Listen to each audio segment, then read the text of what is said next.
ഛത്തീസ്ഗഡിൽ കന്യാസ്ത്രീകളെ അറസ്റ്റ് ചെയ്ത സംഭവം ഇന്നും പാർലമെന്റിൽ ഉന്നയിക്കാൻ കേരളത്തിൽ നിന്നുള്ള എംപിമാർ വിഷയം ചർച്ച ചെയ്യണമെന്നാവശ്യപ്പെട്ട് ഇരുസഭകളും നോട്ടീസ് നൽകാനാണ് പ്രതിപക്ഷാംഗങ്ങളുടെ തീരുമാനം. ബീഹാറിൽ വോട്ടർ പട്ടിക പരിഷ്കരണത്തിലും പ്രതിഷേധം തുടരും. വിവരങ്ങളുമായി ബൽറാം നെടുങ്ങാടിയാണ് ഡൽഹിയിൽ നിന്ന് ചേരുന്നത്. Balram, very good morning. ഇന്ന് പാർലമെന്റിൽ വിവിധ വിഷയങ്ങൾ, പ്രത്യേകിച്ച് ഈ കന്യാസ്ത്രീകളുടെ വിഷയം പ്രതിപക്ഷം ഉന്നയിക്കും. ഈ പാർലമെന്റ് സമ്മേളനം തുടങ്ങിയപ്പോൾ മുതൽ വിവിധ വിഷയങ്ങളുണ്ട്. പക്ഷേ പ്രധാനപ്പെട്ട ഒരു വിഷയം കൂടെ ഉയർന്നു വന്ന സ്ഥിതിക്ക് ഇത് പ്രതിപക്ഷം ഏത് രീതിയിലായിരിക്കും പാർലമെന്റിൽ ഉയർത്തുക? Very good morning Christina, Hashmi. പാർലമെന്റിൽ കഴിഞ്ഞ 3 ദിവസങ്ങളായി ഈ വിഷയം കേരളത്തിൽ നിന്നുള്ള അംഗങ്ങൾ ഉന്നയിക്കുന്നുണ്ട്. 3 ദിവസത്തോളം പാർലമെന്റിന് പുറത്ത് പ്രതിഷേധം സംഘടിപ്പിച്ചിരുന്നു. കേരളത്തിൽ നിന്നുള്ള LDF, UDF എംപിമാർ സഭാ കവാടത്തിന് പുറത്ത് പ്രതിഷേധിച്ചിരുന്നു. എന്നാൽ ഇന്നലെ അത്തരത്തിൽ പുറത്തുള്ള പ്രതിഷേധം ഉണ്ടായില്ല എങ്കിൽ പോലും സഭയ്ക്കകത്ത് സഭ സമ്മേളിച്ച ഘട്ടത്തിൽ ഈ വിഷയം ചർച്ച ചെയ്യണമെന്നാവശ്യപ്പെട്ടുകൊണ്ട് 2 സഭകളിലും കേരളത്തിൽ നിന്നുള്ള അംഗങ്ങൾ നോട്ടീസ് നൽകിയിരുന്നു.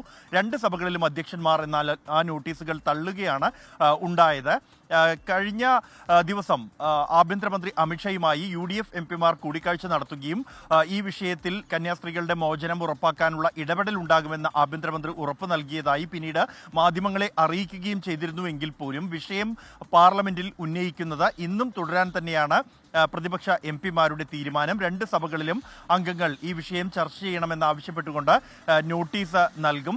അതേസമയം ക്രിസ്റ്റീന സൂചിപ്പിച്ച പോലെ തന്നെ മറ്റ് നിരവധി വിഷയങ്ങളുണ്ട്. അതിൽ ഏറ്റവും പ്രധാനം ബീഹാറിലെ വോട്ടർ പട്ടിക പരിഷ്കരണവുമായി ബന്ധപ്പെട്ടുള്ള വിഷയമാണ്. സമ്മേളനത്തിന്റെ ആദ്യ ദിവസം മുതൽ ഈ വിഷയത്തിലുള്ള പ്രതിഷേധം പാർലമെന്റിന് പുറത്തും അകത്തും അലയടിക്കുകയാണ്. ഈ വിഷയം ഇന്നും ഉന്നയിക്കും, പ്രതിഷേധം തുടരും. ഒപ്പമാണ് ഇന്ന് മുതൽ ഈ US ഇന്ത്യക്ക് മേൽ 25% തീരുവ ചുമത്തിയതായുള്ള നടപടി ഉണ്ടായിരിക്കുന്നത്. ഈ കാര്യത്തിൽ കഴിഞ്ഞ ദിവസം കേന്ദ്രമന്ത്രി പീയൂഷ് ഗോയൽ 2 സഭകളിലും പ്രസ്താവന നടത്തിയിരുന്നുവെങ്കിൽ പോലും അതിൽ പ്രതിപക്ഷം തൃപ്തരല്ല. വിഷയത്തിൽ വിശദീകരണം വേണം എന്ന് പ്രതിപക്ഷം രാജ്യസഭയിൽ ആവശ്യപ്പെട്ടെങ്കിലും അതിന് അവസരം നിഷേധിക്കുകയായിരുന്നു.